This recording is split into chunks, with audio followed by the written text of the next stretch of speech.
Hi viewers, welcome to our channel. ప్రస్తుతం మనతో పాటు సీనియర్ జర్నలిస్ట్ దాము బాలస్ అన్నారు. వారితో మాట్లాడదాం. నమస్కారం సార్. నమస్తే సార్, ఈక్వెడార్లో ఒక ఖైదీ జైలు నుంచి తప్పించుకోవడంతో ఆ దేశవ్యాప్తంగా కూడా ఎమర్జెన్సీ విధించారు సార్. ఇప్పుడు ఈ న్యూస్ అంతా కూడా ప్రపంచవ్యాప్తంగా వైరల్ అవుతుంది. అసలు ఏం జరిగింది సార్? ఈక్వెడార్ జైలు లోంచి గువాక్విల్ జైలు అంటారు దాన్ని. మ్యాక్సిమం సెక్యూరిటీ ఉన్న జైలు. ఆ జైల్లో నుంచి జనవరి 7వ తేదీ ఒక ఖైదీ తప్పించుకున్నాడు. తప్పించుకున్న తర్వాత ఆ దేశ ప్రెసిడెంటు గులెర్మో లాసో ఆయన 60 రోజుల పాటు ఎమర్జెన్సీ విధించాడు. ఇది ఒక రకమైన విచిత్రంగానూ షాకింగ్గానూ ఉంది. ప్రపంచం మొత్తం మీడియా దీన్ని కవర్ చేస్తుంది. అయితే మనకి అది విచిత్రంగా ఉంది, కానీ ఆ దేశంలో అది విచిత్రంగా ఎవరు అనుకోవట్లే. ఎందుకంటే ఆ దేశంలో ఏంటంటే ఈక్వెడార్ అనేది లాటిన్ అమెరికన్ కంట్రీ, కొలంబియా పక్కన ఉంటుంది. దాదాపు 1,80,00,000 పాపులేషను. ఆ దేశంలో ప్రధానంగా ఆహార, అగ్రికల్చర్, వ్యవసాయ ఉత్పత్తులు, పెట్రోలియం ప్రోడక్ట్స్, వీటి మీద ఇది ప్రధానమైన ఎకనామీ అనమాట. అయితే దీంతో పాటు ప్యారలల్గా కార్టెల్స్ అని నడుస్తుంటాయి. కార్టెల్స్ అంటే మాఫియా కార్టెల్స్ అనమాట. మాఫియా గ్రూప్స్ని కార్టెల్స్ అని పిలుస్తుంటాడు. మనకి నార్కోస్ సిరీస్ చూసిన వాళ్ళకి అందరికీ ఇది అర్థమవుతుంది. పాబ్లో ఎస్కోబార్ దాంట్లో ఆయన లైఫ్ మీద నార్కోస్ తీశారు. దాని తర్వాత ఆయన చనిపోయినాక కూడా అక్కడ కార్టెల్స్ ఎలా పనిచేస్తున్నాయి అనేది తీశారు. దీని మీద చాలా హాలీవుడ్ సినిమాలు వచ్చాయి, ఈవెన్ లాటిన్ అమెరికన్ సినిమాలు వచ్చాయి. అంటే ఈ లాటిన్ అమెరికా ముఖ్యంగా మెక్సికోలో కావచ్చు, క్యూబాలో కావచ్చు, ఇటుపక్క కొలంబియా, ఈక్వెడారు, ఈ దేశాలంతా కూడా మాఫియా గ్యాంగ్స్ ఉంటారు. ముఖ్యంగా ఎక్కువ మెక్సికో గ్యాంగ్స్ ఎక్కువ ఉంటారు. వాటిని కార్టెల్స్ అని పిలుస్తారు. వీళ్ళు ప్రధానంగా ఏంటంటే కొకైన్ని, ఇతర మాదక ద్రవ్యాల్ని అమెరికాకు, తర్వాత యూరోప్కి సప్లై చేస్తుంటారు వీళ్ళు. ఇది ప్రధానంగా అనమాట. దీన్ని ఆపడానికి అమెరికా అనేక చట్టాలను తీసుకొచ్చింది. తన మిలిటరీని, తన ఇంటెలిజెన్స్ ఫోర్సెస్ని లాటిన్ అమెరికాలోని వివిధ దేశాల్లో డిప్లాయ్ చేసింది. ఆ ప్రెసిడెంట్లంతా తమ గుప్పెట్లో పెట్టుకునింది. అయినా కూడా ఇది ఆగట్లేదు. ఎస్కోబార్ చనిపోయినాక ఆగిపోతుంది అనుకున్నారు, కానీ ఎస్కోబార్ చనిపోయినాక కూడా, పాబ్లో ఎస్కోబార్ చనిపోయినాక కూడా ఆగట్లేదు. ఇదేంటంటే $1 బిలియన్ వ్యాపారం.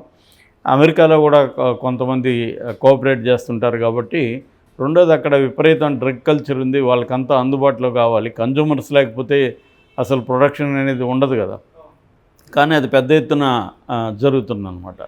సో ఈ కాంటెక్స్ట్లో ఇప్పుడు ఇతను ఈ ఎస్కేప్ అయిన అతని పేరు మామూలు ఖైదీ కాదు. ఇతను అడోల్ఫో మాసియాస్ విల్లమ్మ ఫిటో అంటారు ఇతన్ని సింపుల్గా.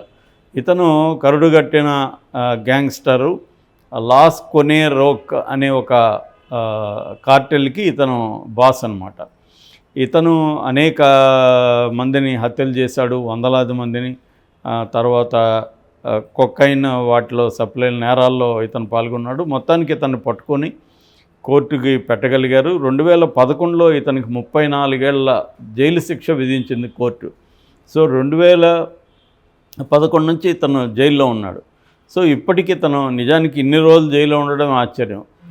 కాకపోతే ఏంటంటే వీళ్ళు అక్కడ ఉన్న జైళ్ళు కూడా ఎలా ఉంటాయంటే ఓవర్ క్రౌడెడ్ అనమాట. ఒక్కొక్కసారి మొత్తం ఖైదీలే జైలుకి నిప్పు పెట్టేసిన సంఘటనలు కూడా ఉన్నాయి.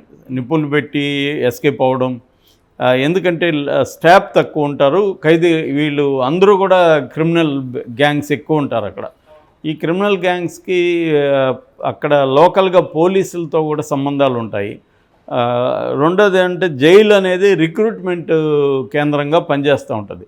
అంటే అక్కడ కూడా ఏదో ఒక గ్యాంగ్ వైపు లేకపోతే మామూలు ప్రజలు బతకలేని పరిస్థితి ఉంటుంది. ఖచ్చితంగా ఏదో ఒక గ్యాంగ్లో వాళ్ళు జాయిన్ అవ్వాల్సి ఉంటుంది. సో అలాగా జైలు కూడా వాళ్ళకి ఆ కార్టెల్స్కి ఒక రిక్రూట్మెంట్ కేంద్రము, ప్లస్ అక్కడి నుంచి కూడా వ్యాపారాలు చేస్తుంటారు. దీని మీద కూడా చాలా సినిమాలు వచ్చాయి. ద ప్రాఫిట్ అనే సినిమా ఉంటుంది, ఫ్రెంచ్ది. దాంట్లో కూడా గ్యాంగ్స్టర్లనే ఒక అతన్ని బయటికి పంపించి 1 డే పెరోల్ మీద అతన్ని ఒక ఆపరేషన్ చేయించుకొని మళ్ళీ బయటకు వస్తారు. అంటే ఒక ఆపరేషన్ అంటే ఒక యాక్టివిటీ, గ్యాంగ్స్టర్ యాక్టివిటీ అలాగా ఉంటుందన్నమాట. వాడు అక్కడి నుంచే ఆ ప్రాఫిట్ లాగా ఒక పెద్ద గ్యాంగ్స్టర్గా మారుతాడు అతను. అంటే జైలు ఈ దేశాల్లో ఆ దేశాలతో పోలిస్తే మన జైళ్ళు ఎంతో ఎంతో బెటర్ అన్నమాట. అంత దారుణంగా ఉంటాయి ఆ దేశాల్లో జైళ్ళు, ఈ లాటిన్ అమెరికన్ దేశాల్లో. సో ఇతను ఇప్పుడు బయటికి వెళ్ళాడంటే అల్లకల్లోలం క్రియేట్ చేస్తాడు కాబట్టి ఎమర్జెన్సీ పెట్టారు. ఆల్రెడీ ఈ మధ్యనే ప్రెసిడెంట్ ఎన్నికయ్యాడు ఈయన లస్సో అని ఆయన. అంతకుముందు ఎలక్షన్ల జరిగినప్పుడు మొత్తం 8 మంది పోటీ చేస్తే అందులో ఒక అతన్ని ఇదే కార్టెల్స్ చంపేశాయి. అంటే ప్రెసిడెంట్గా ఉన్న అతన్ని చంపి ఒక సిగ్నల్ పంపించాయి మిగతా క్యాండిడేట్స్కి, మీరు ఎవరైనా మాకు వ్యతిరేకంగా ఉంటే మీకు ఇదే గతి అని. సో అప్పుడు కూడా ఎమర్జెన్సీ పెట్టారు. ఈ ఎమర్జెన్సీలు కొత్త కాదు ఈ దేశానికి. యాక్చువల్గా దీన్ని ఫెయిల్డ్ స్టేట్గా డిక్లేర్ చేయమని కూడా యుఎన్ఓ మీద ప్రెజర్ ఉంది. అంటే ఇది ఫెయిల్డ్ స్టేట్ అని డిక్లేర్ చేసి దీన్ని అమెరికన్ బలగాలు కావచ్చు, యుఎన్ఓ బలగాలు దీన్ని అధీనంలోకి తీసుకోవాలన్నా కూడా ఇది ఉంది, కానీ ఆ దేశ ప్రజలు ఒప్పుకోవట్లేదు.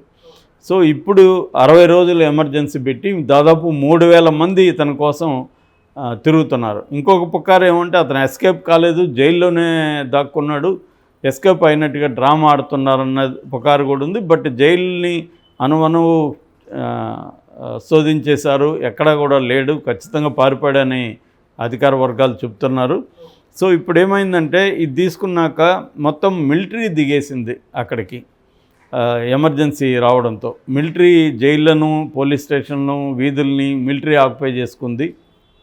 తర్వాత నైట్ కర్ఫ్యూ పెట్టారు. నైట్ 11 నుంచి మార్నింగ్ 5 వరకు కర్ఫ్యూ ఉంది. తర్వాత suspension of certain rights. Emergency అంటేనే పౌరుల హక్కుల్ని హరించడమే. మనకి ఇక్కడ కూడా మనం 75లో ఎమర్జెన్సీ చూశారు. అప్పుడు కూడా పౌర హక్కులు, సివిల్ రైట్స్ చాలా వరకు కట్టేలు అయిపోయినాయి. సో ఇక్కడ కూడా ఇప్పుడు ఈక్వెడార్లో కూడా పౌరుల హక్కులు, ముఖ్యంగా అసెంబ్లీ అయ్యే హక్కు, నలుగురు కలిసి గుంపుగా మాట్లాడుకునే హక్కు, అసెంబ్లీ అయ్యే హక్కు, దీన్నంతా కూడా బ్యాన్ చేశారు. సో నైట్ 11 నుంచి మార్నింగ్ 5 వరకు కూడా ఎవరు రోడ్ల మీదకి రాకూడదు. ఇటు ఒక 3000 మంది పోలీసులు ఇతని కోసం పర్సనల్గా ఎదుగుతున్నారు. దాంతోపాటు మిలిటరీ వీధుల్లో కవాత్ చేయడం ఇవన్నీ చేస్తుంది. అంటే ఇప్పుడున్న ఈ లాసో అధ్యక్షుడు ఎన్నికలప్పుడు ప్రధానమైన అతని హామీ ఏంటంటే, నేను అధికారంలోకి వచ్చినాక ఈ కార్టెల్స్ని ఉక్కుపాదంతో అంచేస్తాను అనే దీంట్లో వచ్చాడు. ఇప్పుడు ఇతను ఎస్కేప్ అవడంతో అతనికి ఏంటంటే పెద్ద ఎత్తున బయట వివిధ కొలంబియా, ఇటు వేరే దేశాలతో కూడా అతనికి కనెక్షన్ ఉంది. ఆ దేశాల క్రైమ్ గ్యాంగ్స్ కూడా అతనికి సపోర్ట్ చేశాయని చెప్తున్నారు. వాళ్ళు ఆ దేశంలోకి తీసుకెళ్ళిపోయినారని చెప్తున్నారు. అందుకని కూడా ఎమర్జెన్సీ పెట్టారు. ఎందుకంటే రేపు పొద్దున ఈ గ్యాంగ్స్ అటాక్ చేసే అవకాశం ఉంది. ప్రెసిడెంట్ క్యాండిడేట్నే చంపారంటే ఈ గ్యాంగ్స్ ఏమన్నా చేయగలరు. సో పైగా ఇది వివిధ దేశాల సిండికేట్స్ అనమాట. ఈ కార్టెల్స్ కూడా సిండికేట్గా ఫామ్ అయింటాయి.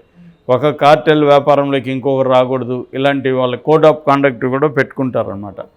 సో అందుకని cartels very very powerful.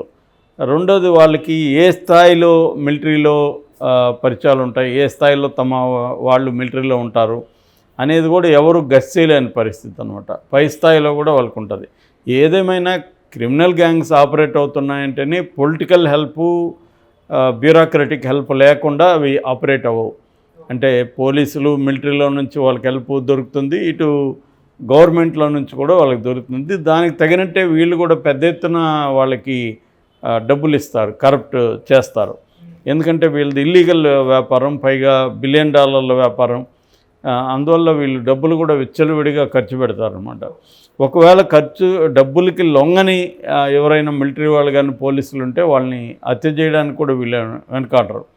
So ఇవన్నీ కూడా మనకి నార్కోస్లో బ్రహ్మాండంగా చూపించారు. అతను ఎలా ఎదిగాడు పైకి, ఎట్లా దాని ఏమంటారు, rise and fall of Escobar అని చెప్పుకోవచ్చు. ఆ సిరీస్ ఫస్ట్ 2 సీజన్ల తర్వాత అతను చనిపోతాడు. అది కూడా FBI అంటే American federal bureau of investigation వాళ్ళు ఈ దేశాల్లోకి ఎంటర్ అయ్యి ఈ కార్టెల్స్ని అణిచివేయడానికి ట్రై చేస్తుంటారు. సో ఈ నేపథ్యంలో మనకి చూసినప్పుడు వాళ్ళ ఎమర్జెన్సీ అనేది విచిత్రంగా ఏమి ఉండదు. అతను నార్మల్ ఖైదీ కాదు. కానీ పేపర్లో ఎలా అంటే ఒక ఖైదీ ఎస్కేప్ అయ్యాడు, ఎమర్జెన్సీ పెట్టారు అన్నట్టుగా ఉంది, కానీ అతను మామూలు ఖైదీ అయితే కాదు.